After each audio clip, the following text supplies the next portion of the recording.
Verbruggen, je suis l'un des membres fondateurs de l'association Solidaire dans laquelle on se trouve actuellement. J'ai 33 ans aujourd'hui et j'ai fait des études principalement de philosophie. Du coup, aujourd'hui, j'enseigne la philosophie et à côté de cette activité, je m'occupe des activités de l'association Solidaire.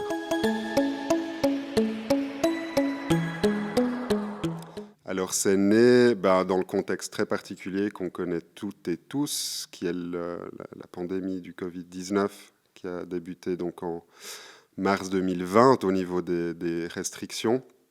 J'avais moi-même travaillé pour la mise en place d'une plateforme nationale de recensement des groupes d'entraide un peu partout à travers la Suisse. On avait cartographié un peu tout ça, monté des moteurs de recherche pour permettre à n'importe qui, à partir d'un code postal, de trouver un peu de l'aide à proximité de chez soi.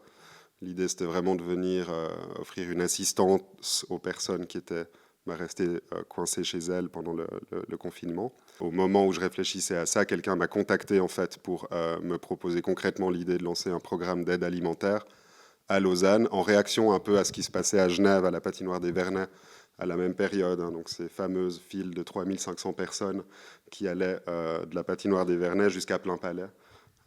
Et donc chaque dimanche, là, ils distribuaient à peu près 4000 colis alimentaires pour les personnes en précarité à Genève. Du coup, on s'est posé la question de savoir si à Lausanne, il y aurait aussi un besoin de la même ampleur. Et puis en se lançant, on a très vite découvert que oui, c'était le cas. L'association s'est créée le 1er juin 2020.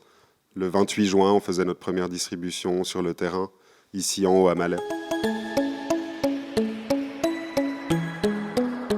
On a pu faire tout ça grâce au soutien notamment de fondations privées, ici dans le canton de Vaud, que ce soit la Loterie Romande ou la Fondation Sando. Énormément de donateurs privés, aussi des entreprises, des particuliers, enfin beaucoup de fonds privés. Alors justement, on a récemment supprimé la distribution de 100 cabas ici strictement à la Bourdonnette, qu'on a en fait ajouté à notre haute distribution de Malais. Donc en fait, les personnes de la Bourdonnette ont toujours aussi la possibilité de monter à Malais pour venir récupérer un sac. Mais ici, du coup, pendant la semaine, alors pour l'instant, les mercredis et les jeudis soirs, on ouvre ici en fait simplement l'espace d'accueil. On fait du café, du thé pour les gens, on les rencontre, on discute avec eux, dans le but de mieux apprendre à les connaître aussi. Parce que quand on se contente de donner de l'alimentaire à 300 personnes en quelques heures, en fait, on n'a pas le temps de discuter avec tout le monde. On n'a même pas le temps de demander les prénoms, quoi. Donc alors ce côté anonyme, il est confortable dans une certaine mesure pour les bénéficiaires, puisque c'est vrai que c'est toujours un peu gênant d'afficher tout ce qu'on est quand on va demander de l'aide, quoi. L'ensemble de nos prestations sont totalement anonymes, c'est-à-dire que pour venir nous rendre visite, pour bénéficier de nos prestations, aucune preuve n'est à avancer, aucune carte d'identité n'est à présenter. Voilà, on n'a pas besoin de tout ça, on n'a même pas besoin, si les gens veulent s'inventer un pseudonyme pour se présenter libre à eux et elles, c'est vraiment super. Donc effectivement, on garantit cet anonymat de façon assez radicale. On fait déjà maintenant de l'accueil psychothérapeutique pour les personnes qui sont en difficulté d'accès aux soins institutionnels. Donc on peut penser forcément principalement des requérants d'asile, n'importe quelle personne qui serait SDF, vraiment les gens en gros qui ne sont pas dans les canaux de la LAMAL peuvent venir en fait chez nous aussi trouver un soutien et si besoin un suivi psychothérapeutique. On a une cuisine, donc en fait si ça fait plaisir aux gens, les gens peuvent venir aussi cuisiner des choses pendant que les personnes viennent dans les locaux pour profiter de l'épicerie, ça met une super ambiance. Enfin voilà, et cette convivialité, on aimerait beaucoup, et on la retrouve d'ailleurs ici en organisant ces cafés accueil qui permettent aussi aux bénéficiaires qui nous rendent visite de profiter pour faire un petit tour dans notre espace stockage qui se trouve juste derrière la porte que vous ne voyez pas dans le cadre. Et voilà, donc c'est plus des colis entiers, mais en fait l'idée c'est aussi d'habituer un peu les personnes à prendre que ce dont ils ont besoin. Donc l'idée aussi de cette épicerie dans laquelle on fait entrer les personnes 5 par 5, c'est de laisser de l'espace aux gens, du temps et du choix, en fait. De leur donner à peu près, leur fournir l'expérience la plus proche possible de celle qu'ils pourraient avoir dans un commerce alimentaire un peu standard, en fait. De leur donner l'impression qu'ils font leurs courses, effectivement, La seule différence étant qu'il ne passe pas de caisse voilà, à la fin. Donc les lundis et les mardis, il ne se passe pour l'instant rien.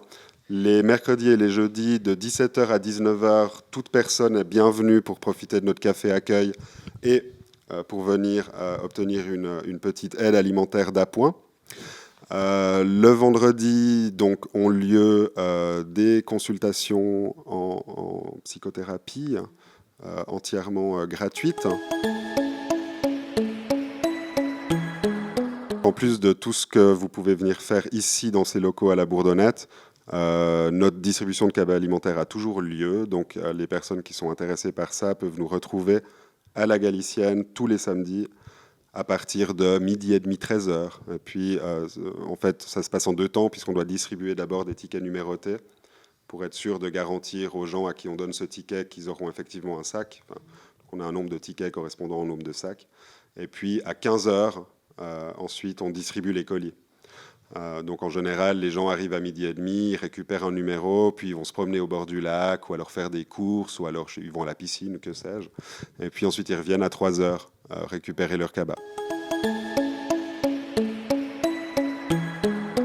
Ça fait un peu partie de notre ADN depuis le départ, puisque évidemment, quand on donne, on reçoit en retour en général, puisqu'on a reçu en retour dès le début, c'est une volonté des bénéficiaires de s'engager en fait avec nous pour organiser cette activité dont ils faisaient que de bénéficier finalement initialement. Et donc c'est vrai qu'aujourd'hui, l'opérationnel de Solidaire, à 90%, c'est à la base des personnes qui venaient chercher un sac chez nous. Et ça, c'est aussi quelque chose de génial, puisque étant donné que on appartient tous et toutes à des cultures, à des communautés, à des communautés linguistiques différentes, et puis aussi, il faut le dire, à des classes sociales différentes, ça crée des choses très belles, puisqu'en fait, on se retrouve ici dans ces mêmes locaux, on n'a pas du tout les mêmes vies, on n'a pas du tout les mêmes besoins, on n'a pas du tout les mêmes régimes alimentaires, que sais-je en fait, mais on vient tous et toutes ici dans le même but de mutualiser des ressources pour s'entraider. Et ça, c'est vrai que c'est une dynamique qui est très forte depuis le début chez nous et qui je pense, va rester pérenne, puisque c'est vraiment une recette gagnante. Alors du coup, je répète juste nos coordonnées de façon très brève pour que toute personne qui aimerait s'inscrire nous trouve. Donc on a notre site internet www.solidaire, donc c'est solid-ere.ch. Et puis notre adresse mail qui est très simple à retenir, c'est info@solidaire, pareil, solid-ere.ch. Et puis voilà, en règle générale, on répond assez rapidement. Sur notre page Facebook et Instagram, vous trouverez aussi mon numéro de téléphone direct. Donc s'il y a une urgence, s'il y a un besoin de données comme ça qui doit se réaliser tout de suite, eh ben, je suis là, je réponds. Parfois pas tout de suite, mais je rappelle en règle générale.